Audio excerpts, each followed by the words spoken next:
Initially, it was a request from the family, and we went along with it. But our tagline for our funeral home is "Every life is unique, therefore every funeral should be unique." So we live up to that.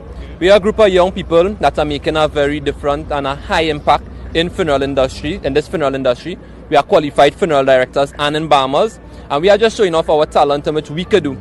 Funeral is not something to be sad about. You know, we showcase the person as how they would have been alive, how you would have remembered them alive, and that is all we are doing here today by having the deceased sitting in this chair and being carried around into the community that he would have been in, and due to his unfortunate death. Now, you said that initially it was a request from the family. When you heard the request, and provided that it's something that you have never done before, what was the process? Did you have to go and research it? What was that process like? So we have a list of things that we want to put out there to the public.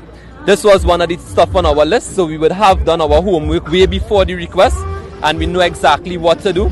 We know exactly how to embalm the deceased, exactly how to place him on the chair, and exactly how to put him in that position to stay there so that he'll have a sturdy drive and no slip or any mistakes would have to happen on a day like today. And of course, shocking the public.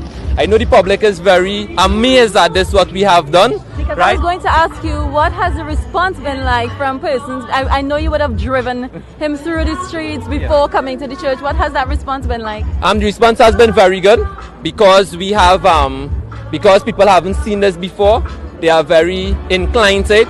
Some people even call the funeral home and ask that if when they die, if they could be placed standing rather than sitting. Some call and say that they ride motorcycles and they want to be placed on a motorcycle. So public has been responding to it in a positive way. But you've had one or two negative comments, right? What has that feedback been like?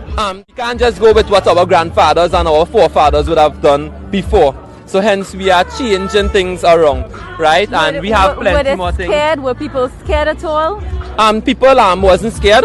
I just think some people were just very surprised. They are very surprised of the manner in which it is done. I think people are more curious as to how he's staying there without moving. People are more curious to that rather than being scared of the deceased. A gentleman even came to the funeral today and was asking where the deceased is. When he saw the deceased, he was rather surprised. Who is the embalmer?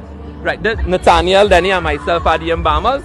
Okay, Nathaniel, come. He don't know. Oh, you know it was. All right. So, can you then give me an idea of the embalming process? How does this differ from what you would normally do?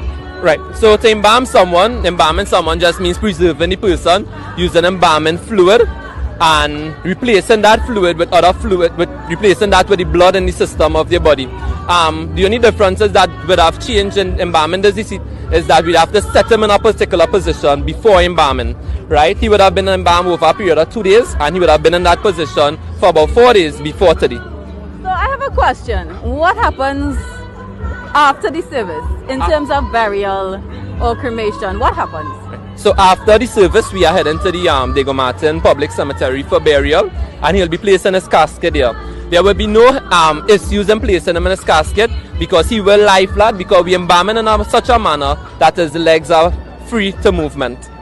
Okay. So that would also mean that his midsection has to be free to move once? No, just his knees.